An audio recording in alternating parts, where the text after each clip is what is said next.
In a hobby that can be gone, there exists an elite group of breakers called Shy Breaks. They are the caretakers of the hobby, and these are their stories. I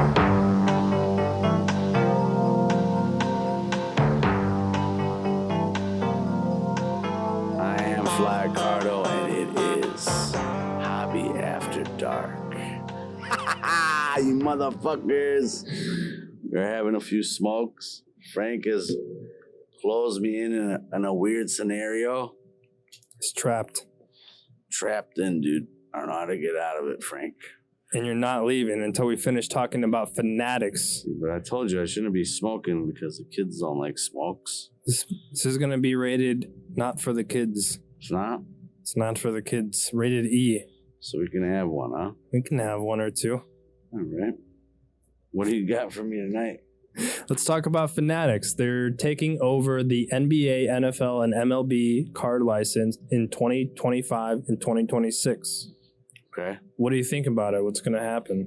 What do I think's going to happen? Right off the bat. What's your first question? The real question. That is my first question. You wanted to ask. What do I think is going to happen? What are your initial thoughts? What do you think when you hear Fanatics is taking the license for MLB, NBA, and the NFL? What do you think? What do you think about that right off the bat? Is it weird? Off the bat, exciting? I don't know. Off the bat, for me that grew up with Tops, it kind of freaks me out because now you're telling me that there's no such thing as Bowman that's ever going to be produced again. There's no such thing as Panini Prism that's ever going to be produced again. There's no such thing as the word refractor anymore. It depends. I don't think that's really what it's going to be, but we'll see how it goes down the line. But initially, it means that those things are copyrighted by Topps or copyrighted by Panini, or like you can't create the word prism or whatever, green shimmer or whatever. So now you got to get really creative if you're going to make brand new products, right? Mm-hmm. You have to have some real guys that already worked at Upper Deck and those places. You're going to have to recruit those people to make your product. Like, how do you create a new product like that? Collectors are almost if you understand what laggards are, they're almost laggards. So what do you mean by laggards? Like laggards are okay, they're not laggards, but the way the industry is now, laggards are collectors right now because they catch on to the hot shit late, right? Really late. And even if they catch on to it, they'll say, I'm not really interested in this. I'm building sets. I'm doing different stuff with the hobby. I got Ken Griffey. I'm looking for Tiffany cards. I'm looking for these type of things, right? Mm-hmm. Those are laggards, kind of, because they're not assimilating. They're not assimilating to the investor side of it. There's little kids that come in here that try to buy, DeAndre Hunter or this guy or that guy that think, from $1 that card can go to $5. $5 might be a lot for them. $1 to $5. Well, that's 5x, yeah. Right? Mm-hmm. Yeah, it's 5x, right? So think about that. For a kid, that's big money. But that's the point of this game. Was we were all kids when we collected this. So dude, what do you think? But when I was collecting, I wanted it to go up, but I thought more long term when I was young. In 92, 93, 94, I thought more long term. Like player X is going to be a champion one day? I didn't have the short flip. There wasn't a short flip. Right. I had to wait for Beckett to come out every month. And everyone, if you went to a show, there's nobody comping. They might have a Beckett with them, the March Beckett, and it's April. So we don't know how they moved, right? They might have moved 25 cents or some shit, right? It was a set movement. It wasn't as fluid as it is now. You know what I'm saying? So do you think Fanatics is going to bring that back somewhat, or it's going to be, what do you think it's going to do for like the kids trying to 5x their $1 cards to $5 I don't. cards? That's what I think about personally. But as far as the industry and what it could do, and it has a capability right now to do anything. It could do a very good thing. It can do a bad thing. It can do something that's mediocre, right? Like seriously, that's what it could do. what people like. I opened a hobby shop 1 year ago, right? Mhm. 1 year ago. And that was off a whim. And we got, we had fun with the hobby. We were all doing different things and we brought it together.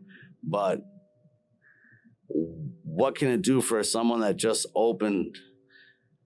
I've talked to people that have been open for 25 years, right? Mhm. And you tell me you're almost getting, at some point, we've been working, whatever we're doing, their dollars are getting the same amount of allocation. They don't get the cases from the distributor that they should to make money for their families to live and for their community. I mean, it's a hub.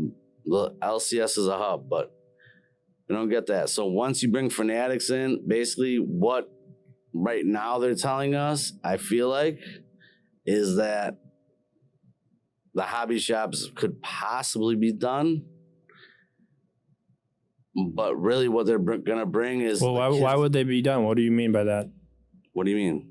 Because they're not going to give you allocated prices. They're right? for sure just going straight to consumer. Going straight to consumer, direct to consumer, I feel like, and they're doing a million things. I think they're doing too much already. What they think they're going to do, I think they're going to figure out that they're only going to do about 2 of those things after 5 years, right? And they'll figure out how to even move these products. They're very good at what they do marketing wise and direct to consumer. I understand that, but the lifeblood of this hobby is hobby shops. I think because it brings communities together, it brings things together. Now there is juries out on a lot of hobby shops. I opened a year ago, right? There could be a jury out on me. Maybe I'm an opportunist at that point. And I am an opportunist, don't get me wrong, by any means necessary, but I love this, and I found a way to get involved in this. That was very important to me. Right. Because this is a way I love to do this. Right. I love cars. I love all that stuff. I don't know, Frank. So you think they will take a hit then? Will we take a hit? I don't know yet. It doesn't matter. What does that mean for breakers as well? Because I mean, if it's not good for the hobby shop, it doesn't matter. Listen, the hobby shop will always survive because it has a community with it. Right. And there will be people in your radius or people that you've been with for. I know the hobby shop I grew up at. I still go to that hobby shop. I still actually buy from that hobby shop. I still do. You know what I mean? Right. Now we do business together. When I was a little kid. Yeah. You know what I mean? I don't know what little kid's going to come in here and is going to be a fucking genius that says, you know what, I got a better idea for you. Right. Come to me but this is a community. It's like a community center here. That's very important, dude. That's a very important thing. So there's a million type of community centers, but here now, all of a sudden you're learning business, right? Right. At a young age, you're talking about, right? At a young age, yeah. You're learning business right now, which is incredible. It is. Which is incredible. A kid came in with timing last week. Like he brought a Kyler auto. It was like he bought it for I think $300, $400. Wow. And he's selling it to me for $800. This is what the comps go for, right? Yeah. If I bought it, right? I told him I'm not gonna buy it at the height of it. I'm gone. I'll wait a little bit. Yeah. You know what I mean? But I mean, his best bet's obviously sell it but eBay. Think about how smart that kid is. That kid's 8, 9 years old, and he's learning. So that's what the hobby is doing. Yeah, right now. He saw something, like you said earlier. You're looking for players that you think are going to be long term good. That's what these kids are still doing. Absolutely, and they're learning some business savvy and some different stuff. And that's how you differentiate. And it teaches you, it's a different lesson. It's not going to school and you go to school and learn business calc. Right. What is business calc going to do for me? Right. It's gone. It's true.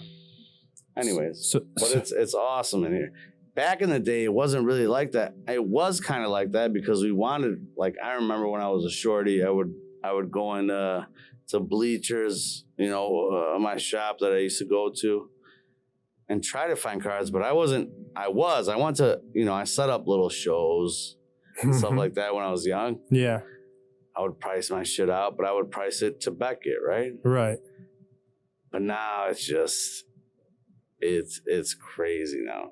It wasn't really about that then. It was about collecting Mike, and we all did it. I think there's a majority of people that are still in the hobby that are in the same era, 88 to 96 for me, let's say, 95, which is a mistake. I should have went one more year. I would have been gone a little bit, which is weird. I don't know, Frank. Well, what do you think it means for the other companies like Panini and Topps that Fanatics is buying out the licensing? There's a couple things. I don't think anything means anything. This is my opinion primarily, but Panini and Topps those printing presses are going to start working a little bit more, I feel like. So you're saying you think Fanatics is going to buy their manufacturing? No, I'm just saying now that they got 4 years ago. Oh, before Fanatics gets the license, you're saying? Yeah, unless Fanatics intervenes right now and stops them from creating a second junk wax era, it will be the second junk wax era if they don't. You think that's for sure? You think they would be sure, so upset about it, or like they really would be money hungry that they just want to overprint a bunch of products before their license expires?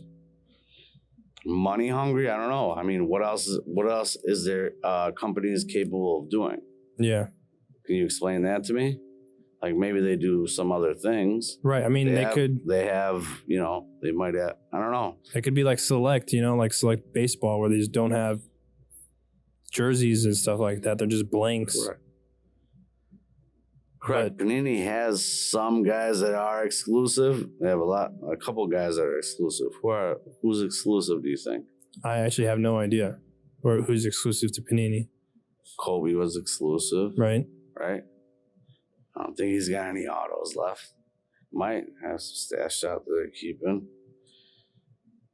But that's what gives the edge to companies like Upper Deck.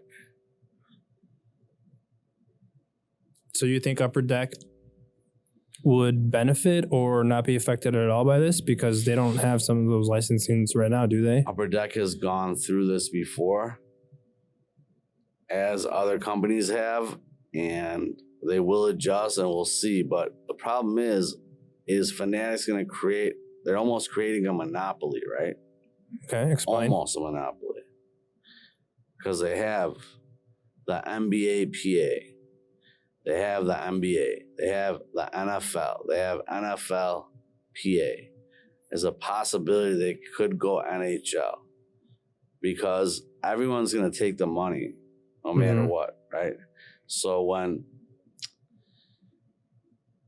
let's say, we've seen reports of what they're raising. So let's say they're raising $350 million at a $10.4 billion valuation. Jesus, man.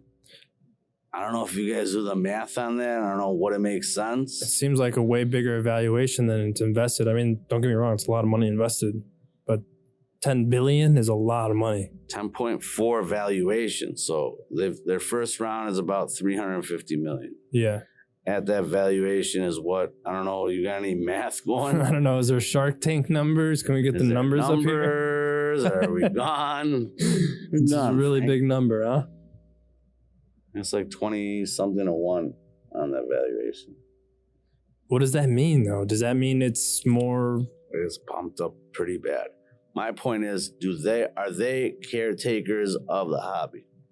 That's a big question. Are they going to be caretakers of the hobby, or are they just going to slash the thing apart? And then when you've invested so much money into something, what's your initial pricing going to be? Right, because they need to make their money back, or Correct, but initial pricing now there's gouge pricing right now. Panini has gone from here to there to there to there, where they resell. Same thing as Supreme. You're very, it's the same thing. Right.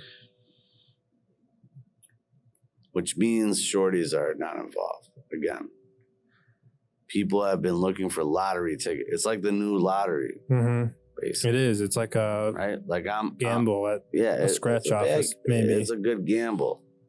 If you hit it, you bring a community with you. Mm-hmm. So what I think about is that it brings a lot of community. Breaking and all that stuff brings community and friendships That's together true. and different relationships together, right? Yeah, that's true. That's what breaking does. Mm-hmm. But if you're a smart investor, I don't know. If you're a smart investor, you buy what you like but that's boring, you know what I mean? You're not gambling. I mean, everybody that's involved in this game has to be a fucking massive gambler, like a degenerate gambler. Right. Probably, right? Or at least has the interest to. What interest? Well, that's Those why guys they're are in there. gambling to heck. Oh my God. Those guys are going. They're on the lamb, or they're back, or they're up, or they're down, or they're inside out. That's pretty weird. Yeah, you've seen a bunch of people go into holes where they just rip a box. They don't get their money back in comps, Mm-hmm. so they go at it again and again and again. And then they give you a bad review. Oh my God. And then they give you a really bad review. I didn't like ripping with them because they didn't rip anything tonight. Oh my God. What the heck? Like, that's your fault. Like, I knew I didn't want to rip you $1 million card, bro. That's all I want to rip you. Right, exactly. You know what I mean? I want to rip you a big boy card. I'm not here to clamp you. Yeah, exactly. So do you think Fanatics is going to break that community apart as far as like the breakers? Breakers are going to have fucking problems. Do you think Gonna have so? a few problems, yeah. Well, what does We'll this see. Huh? What does this mean for the wax right now? Listen, what I'm going to about? tell you right now, anything I'm telling you, dude, is opinion. I've read, I've watched, some opinions may be. Right. There's a lot of uncertainty still in the air. A lot of uncertainty. We don't know exactly what will happen. They have like 4 or 5 years to do a game plan. Right. So basically, what I like to think about is the other end of the hobby right now. What are the other guys going to do right now? What is Topps going to do? Topps has had baseball for baseball ever. since the early 50s, right? Right. 51, 52. I don't remember the exact date. Bowman is a staple of the hobby in general. The hobby in general. Yeah, exactly. So there's nothing, you're not going to come up with like dynamite or like, what the fuck are you come up with Right. as Bowman, right? Right. What in the world can you do? Nothing. You can't. So you have to kind of keep that in place. I think it would be huge for them to do that. If they didn't, it would kind of be disappointing. It's kind of like, listen, it's also like sports, right? When the AFL and the NFL merge, or the ABA and the NBA merge, those things are going NBA, right? Right. But they're merging and they're slowly growing together. They're not going to be two total Different things. Yeah. It's impossible. No, that makes sense. There will be Bowman. I feel like that. I have hope, right? I have hope there will be Bowman draft and Bowman hobby and Bowman chrome and Right. everything. I think going forward there will be. But we'll see how it works. But whatever issues you have right now with grading and all that stuff, these guys have manufactured this stuff for years. So if they're going to take those over, you're still going to have the same amount of print lines, same amount of corners, same amount of that. So you're not changing. Right, that makes sense. I don't think there's any way that Fanatics just veers away from that and says that I'm going to just build a whole new complex in North Dakota. I don't think they're going to do that. And if they do, they're going to have even more problems. These guys have done it for so long that they still can't perfect it. Right. So you're not going to start a whole new kit, right? Yeah, you know that's what I'm true. saying? Yeah. I don't know where we're going. I'm going on little tangents. I like it. It's though. a little tangent. I like it. It can be tangent. I like what you guys do out here. It's a nice program. It's a good program sometimes. So how do you feel about them?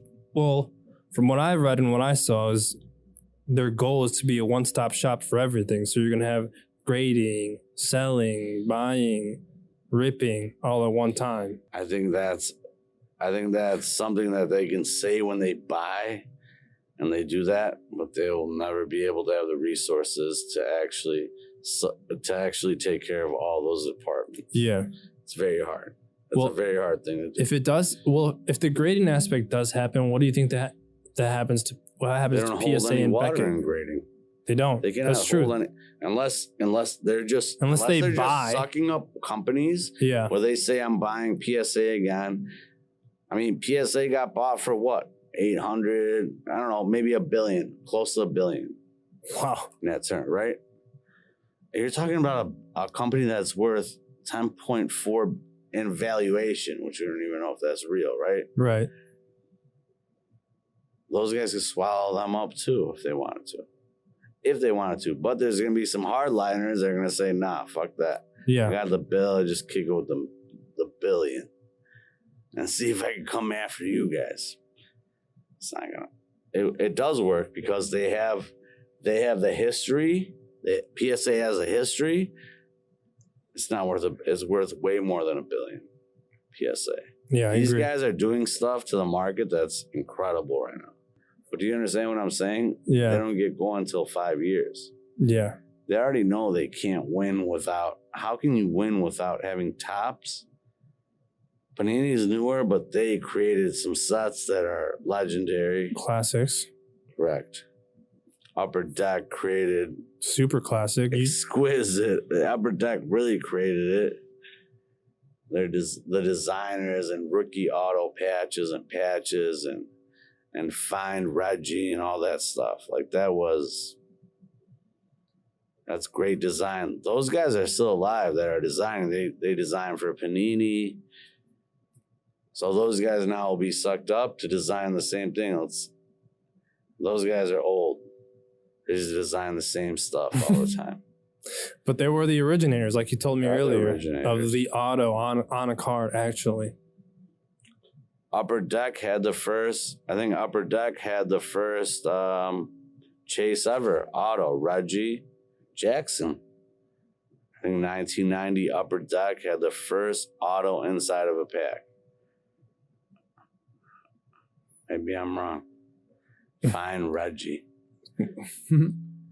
But what Fanatics will do, it will do a lot of good things. It'll do a lot of bad things. I don't know if we're going to survive. Whatever we do, it doesn't matter. We're always going to survive no matter what. Whether we disintegrate here as a store, as a retail store or not, we're always going to be collectors and we'll still we'll be buying off Fanatics. I'll be buying off Fanatics whether I'm alive or not. That's true. Right? You know what I'm saying? So what do you think it means for our collections now, like the pieces we have now? I would hold every single piece of wax you have right now. If you have the possibility to hold any of this Panini stuff, becomes Upper Deck exquisite. I mean, it's a full cycle, basically. So if you can even hold on to this, if you could just stop doing everything you do right now and wait for 5 years, you'll be gone bad. You will be gone in a way bad. So you're saying it's also move this shit because I gotta pay the rent. This is a shop. You're supposed to move it. But then you would say it's really good to buy sealed wax too right now. I think it's 10x in 7 Once years. Fanatics goes, is the worst time to sell. In 10 years, listen, you guys only have 10 years. Some people don't have 10 years, they think. You're gonna have 10 years. Just keep a few of these boxes fucking stashed up on you. I bet you any dough. Well, what do you think are the going to be most sought after? Like the prisms or like the flawless and select? Flawless. And national treasures. If you have an NT somewhere hanging around in 10 years, you are gone, dude. Yeah? 1920, 2021, yeah. I think so. I would be almost positive. It's a safer bet then. I don't have any. I just try to drink fire. What's the next question, Frank? We're going on bad tangents.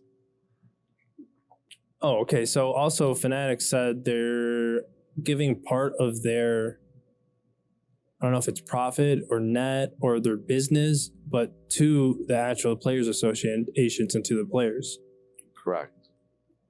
That is correct. I think they're doing, so Fanatics is going to keep, what they're saying right now initially is that they're going to have 80% of the company 14% of the revenue will go to the Players Association and the league.